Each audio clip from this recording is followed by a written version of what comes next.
Content warning: the stories and themes shared throughout this podcast may contain themes that can be distressing for you. If needed, please pause and do what you need to do to take care of yourself. If needed, please reach out to a mental health professional for support. Welcome back to another episode of Resilient AF with Blair and Alana. And guess what? We are both here. Hi. Yeah, hello. We just tried to record something else, but we have the sillies. We got the giggles. And, it's funny because I was like, Alana, come on, pull it together because she had the giggles. And she's like, Blair, I haven't had the giggles in a long time. Let me be. It's true. I needed the giggles. Yeah, sometimes we just need the giggles.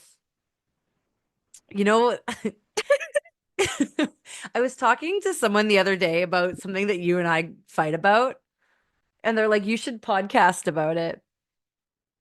What And do we fight about? who's gonna die first? Oh, me. Me. No, Me. I think we should have a pact and do No, made I'm dying together. first. Let's die at the exact same time. Yeah. And then we'll have no executor of our estate. I have no Eh, estate, so it's fine. Me either. But yeah, like Alana and I, like, I just like I know that there's still gonna be more deaths in my life. Like it's just inevitable. We have lots of family. But Alana and I joke because I'm always telling her, like, oh man, I just hope I die before you. And she's like, you can't. That's not how it works. I mean, it does technically because like you're older, but like no. You know, We're dying at the same time or I'm first. And it's interesting because the reason it's so funny because like for us, talking about death is like talking about breath or the weather. Like it's a real fact. And Talking about breath. breath, breathing. The sillies. Sorry. Sorry, folks. It's a Monday night and the sillies are sillying. We were supposed to do this yesterday. Yeah. But I was dizzy. I couldn't sit up. I had a real bad case of the dizzies yesterday. I bet I wouldn't have had the sillies yesterday. But you Which had is the worse, the dizzies. sillies or the You dizzies? had the dizzies and you drove across the city to see someone that's in the hospital. I know. And so you're sitting with this person eating an orange, hoping the dizzies go away. And you're like, Blair, like, I think we need to reschedule. And The then you made dizzies it did home. not. Yeah, the dizzies did not go away, but I made it home. Well, I figured I needed to go visit, I wanted to go visit this person. And I was like, okay, well, if I'm dizzy and something happens, at least I'm in the right place. Yeah. I mean, hero for driving an hour in total to that person, dizzy. But yeah, so Sunday dizzies equal Monday sillies. But Yeah. what I was talking about is so death is like a matter of fact. And like some people just avoid the conversation, but like it's part of my life and it's definitely part of your life because well, the work Yeah. you do and the work I do and like everyone in our life died or will die Mm-hmm. and it's so interesting because like I do talk about Shane, my husband, and like I don't want anyone to die, but he's 9 years older than me. He's type 1 diabetic. He has a bad heart. And so I don't talk about it all the time, but sometimes in a conversation, I may bring up matter of fact of like maybe, one day, when Shane dies, I'll move back to Winnipeg or like I'll sell that. And I talk about the matter of fact of it. And it really catches people off guard Mm-hmm. because they're like, don't talk like that. I'm like, but it's talk like what? Like ideally in an ideal world, I die before everyone. But like if not, this is what's going to happen because Shane and I even talk about it because one day I was saying to him, so we live in British Columbia and like I'd like to somehow eventually end up back in Manitoba with my friends and family and right now we live with close to Shane's friends and family. And one day I said to Shane, like, Shane, I think I want to get another property in Winnipeg. He's like, well, why? I'm like, so when you die, I have somewhere to go. He's like, well, when I die, you sell the house in Kamloops and then you buy something in Winnipeg. And I've shared this with a few people and they're just kind of like, why do you even talk like that? And like, it's because it's going to happen. Like, you can't just ignore death. Yeah. It's going to And happen to everyone. And I honestly think by not talking about it, people are doing a disservice to their loved ones. Yeah, 100%. So, it to me, it's just really interesting because, like, I know I'm doing what I can to normalize the conversation about loss and death and like grief. And, being in the space as a grief and resilience coach, I talk about it all the time. Hmm. And it must be really interesting for you, Alana, because now you're working in like the palliative hospice world. Yeah. I mean, it comes up multiple times a day. It's like, oh, what did you eat for breakfast? So you're dying soon. How's your Not breath? actually, How's your yeah. breath? How's your breath? It's not actually like that, but it's very different than the work I previously did, where I was working with children and families and talking about various mental health things, and those for sure come up too. Um, but the conversations I'm having are very matter of fact because the end is near for these folks and for their loved ones. And by avoiding it, it's not going to make it go away. No. And inevitably, like, we're all going to die. Like, it's like the great equalizer trauma, grief, like death, like, no Hmm. one makes it out alive. And I think that's the one thing that going into like our mom's death, like, it's so interesting because you and I had such different experiences because when mom died, you said to me, Blair, that was my worst nightmare. I'm like, what was? And you said, Yeah. mom dying. Where in my head, mom was never going to die because Baba Ruthie, our mom's mom, lived to be 90 something. And her diet was chicken fingers and Chinese food. I'm pretty sure she never drank water. And at one point, probably smoked like a chimney. And she So, had like a bad heart. yeah, like she just wasn't healthy, but she lived to be like 90 something. And so in my head, that's what our mom was going to do. And so not once Hmm. did I think when mom dies or being worried when, that she was going to die. It's interesting because, yes, that was my biggest fear and worst nightmare. Yet when before it happened, like before we found out that she was palliating and dying, I didn't even consider that as an option. Oh, and I saw it and I was like, Alana, mom's going to die. And you're like, no. I'm like, I see Yeah. this happening. Yeah, I was in denial. Denial's not just a river in Egypt. It was also the experience I experienced. It's interesting because like most of my friends' parents are still with us, both of them. I have very few orphaned friends. Um, and I don't know. Do you, Alana? I know a lot of your friends have lost parents. A lot of my friends have lost a parent. I believe I am the only orphaned one, but there's something in the water in my friend group because the majority of us have lost a parent.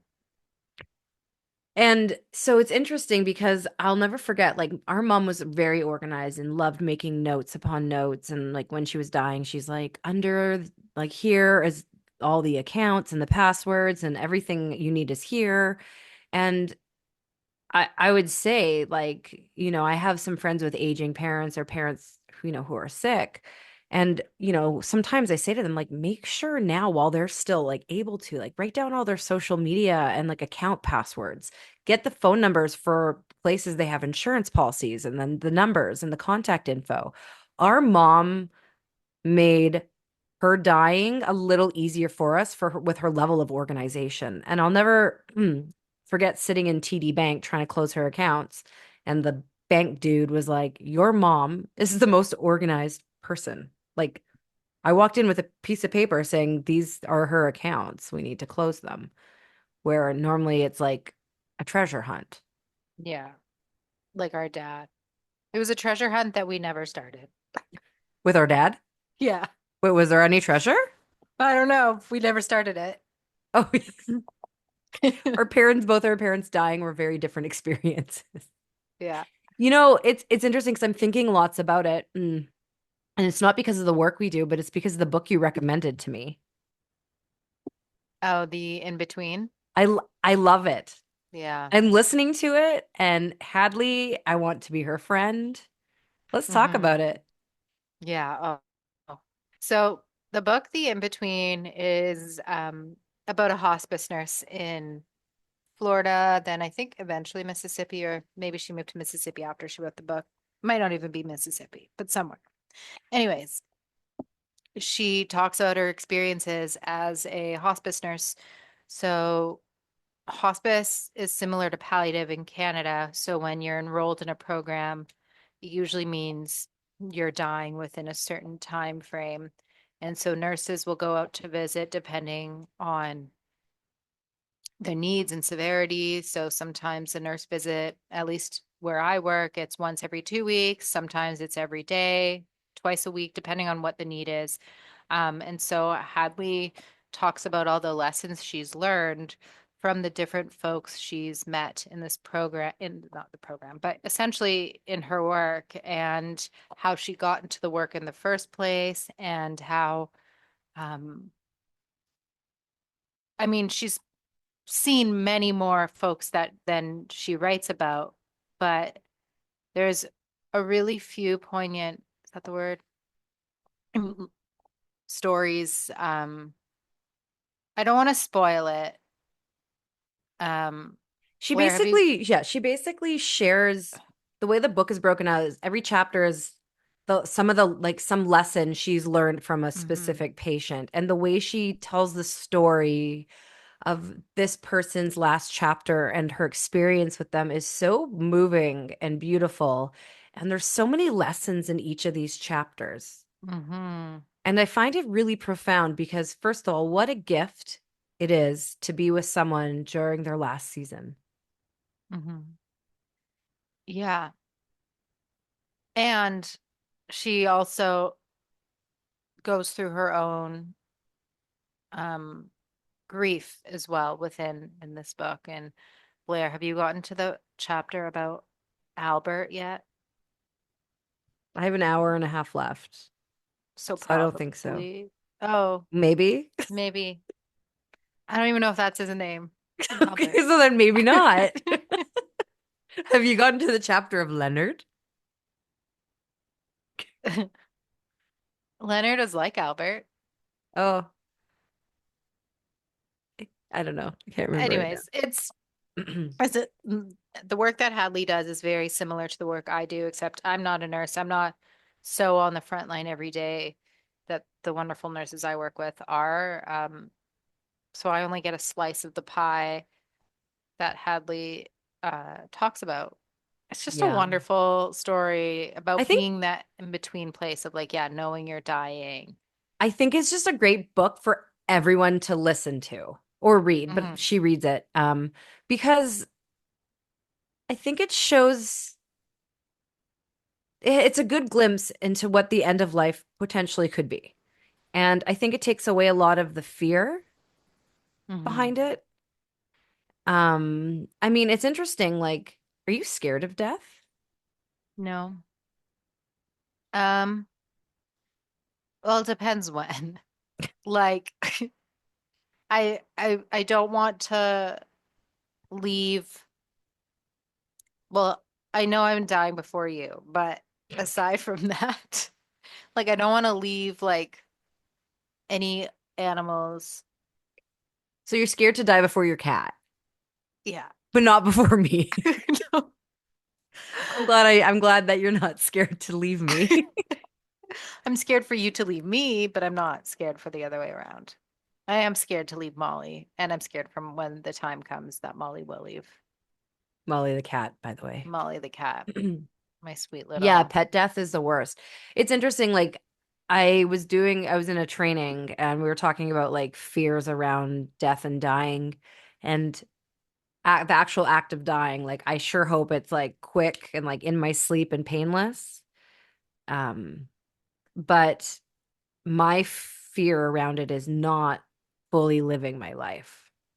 Interesting. And yeah, and it's not and like I am fully living my life. Like I have a list of things I want to accomplish and do. And I know that I know that I'm trying to build a life that I don't want to retire from, but I also want to build a life that like and a legacy that if something were to happen to me tomorrow, I'm still proud of everything I've accomplished. And I Hmm. could proudly say I am, but there's still so much I want to do. Like even just like I want to travel to Bali. Maybe I do that next November. I think maybe that's what I'll do. And there's just like things I want to do that I haven't done yet. And I don't want to die not doing these things because there's such a big world to see and I want to see things and experience things and I've already done a lot more than the average person when it comes Mhm. to, like we're about to publish our third book, my fourth book, and we're working on two more books. Like that's pretty epic and I'm not even 40 yet. Yeah. Career-wise, I feel like I've accomplished a lot and I've definitely made an impact, but I want to see more and do more and experience more, and if I got some sort of diagnosis or tomorrow would be the end, I'd be really upset, not because it was the end, but because I didn't do a lot of the things on my list. Mm. Yeah, that's very fair. I, yeah, And I'm uh, dying before you, so you can finish no, my list. no, it's not happening. Hey, Um, listeners, do you want to take a bet on who's going to die first? oh, I was gonna just make a joke, but I'm not going to do it. Okay. Yeah, no, that's interesting about like things that, yeah, it's like there's things I want or places I want to go to. And at the same time, like if I didn't get to go to them, because I like say I were to have something that wouldn't let me do that, I don't know, there's always next life. Oh my God, no. No, I only This have one one was life so to live. hard. This one This was was a hard. very hard life. I'm coming back as a house cat for You take my lines. well, I also want to come back as a house cat Oh, for a rich woman. a childless woman? Yeah, I don't want to I don't want to live as a cat with a kid. No, They're they're little, terrible to they can be terrible to yeah. pets. Um, yeah, I think like for me, like if I got a diagnosis where it was terminal and I was able to, I would do what I can on that list. Yeah. Like I want how have I never been to Australia and New Zealand and Bali? Like how come? I mean, besides the pandemic and like grief, like that's like half a decade right there that I never, that That's time. why. That's That's why. why. So now we're doing it. And I think what I'm going to do is, I mean, there's stuff on my bucket list. Like I crushed a couple things this year. Like I hiked the West Coast Trail, which was bananas, like a 100-kilometer hike for 7 days. And I did a TED Talk, and that's two bucket list things I did this year. And that's actually pretty good, two things in a year. That's pretty impressive. And I think I'm going to try and, I mean, Shane doesn't know this yet, but maybe he's listening to us record. But I think because November's kind of a really hard month. It's sad and gloomy, and it's like Hmm. also just sad. It's a sad month for me. Hmm. Um, I think I'm gonna maybe go to Bali next November. Do it. Okay. I'm gonna maybe go to BravoCon next November. Very different. Yeah, potato potato. Bali BravoCon. BravoCon. Want to sponsor us? Oh my God, BravoCon. Okay. Yeah, I mean like but yeah, so I think this might be a good place to wrap up. Like if you are listening and this resonates at all, what you want to say something? Wait. We started talking about this because we were going to talk about the game we play. Oh yeah. Sorry, the sillies gave me momentarily Sillies. amnesia. So Yeah. Alana, let's wrap up with the game. Okay. And we could do like a lightning round. Okay. Okay, so So you explain the game. you Okay, I'll explain the you game. explain the game. So Alana and I have this game we play, which is worse, blank or mom dying. And it really helps put into perspective our complaints. And while everyone has valid complaints, it's still better than mom dying. Yeah, but also this is just for me and Alana. Like it's And it's not. just for us. Yeah. So like it's okay if you take offense because that's how you feel. Um, just know that this is just between us. And also like And we now expect you, because we we're expect listening. our mom dying is not going to impact you as much as it impacted us. Yes. Like to be fair. Yeah. So, and it's interesting because I on the West Coast Trail I wanted to quit a couple hours in. I was climbing up this ladder with this 40-pound bag. I'm like, what am I fucking doing? This is so incredibly physically hard and hard. Like, I felt like it was impossible. And then I was like taking a break, basically 90 degrees, like resting on the ladder because I had to, because I couldn't breathe. And I was like, oh, suck it up. Like, you buried your mom. And then I got through. I didn't feel like I wanted to quit ever again. But yeah, Alana, I do this game. Like, Alana had a bump in the road, and we talked about it. Which was worse, the experience of that or mom dying? Mom dying. 100%. Really bad traffic day the other day. Was really frustrated. Which is worse, this traffic or mom dying? Mom dying. Mom Okay, dying. which is worse, giving your sister an enema or mom dying? Mom dying. Tie. It's a tie. Mom dying. We never talked about, I don't know if people know about this. That's for another time. Okay. We'll leave it to your imagination. You have no idea what happened. Yeah. Um, falling through a shelf while doing a lipstick reno on your bathroom and having to go to the ER, or mom dying? Mom dying. Mom dying. Honestly, I can't really think of too much that has happened. Even my miscarriage or even dad dying, like Yeah. nothing is worse than that experience. It wasn't like that physical death of mom. It was everything around that situation. Yeah. The physical death was quite peaceful, actually, but everything else sucked. Okay, let's keep going. Let's do a couple more, which is worse. Which is worse? Going on a date with someone with super bad breath and bad teeth and plaque and him kissing you, or mom dying? Boy, mom dying. Which is worse? Being starving, ordering a meal off of a food delivery service, and then it not only coming an hour late, but it was the wrong order. Oh, mom dying. Okay, which is worse? A shart in white pants in an important meeting, or mom dying? Mom dying. Oh, I got one Okay, and from this is my it. life experiences. Which is worse? Puking on yourself in public transit or mom dying? I just want to say it wasn't me who did that. It was me. I was not Alana, drunk or which is worse, managing. puking on yourself in public transit or mom dying? Mom dying for sure. I mean, it was bad, But but mom dying was worse. mom dying was worse because that was temporary. And Yeah. that is a good message, is like everything is temporary except mom dying. Yeah, except for when someone dies, that's permanent, the death. Yeah. So thank you to everyone who tuned in for another episode with me and Alana of Resilient AF with Blair and Alana. You laughed, you giggled, you cried. We talked about death. Talked about We death. went all over the place today, But you know but what? it was This is what great. a little griefy gals riff is all about. So thank you for tuning in to another episode. It's okay to not be okay. It's okay to take a break because you have the sillies and the gigglies. Sometimes you Yeah. just got to lean into it because it feels so, so good. And, just know that it's okay to not be okay. Like, you're not alone. You have me, you have Alana, you have our community, the Global Resilience Project. And friends, remember, you are resilient AF. Bye. That's a wrap for another episode of Resilient AF with Blair and Alana. And thank you for listening. Are you feeling inspired to bounce forward?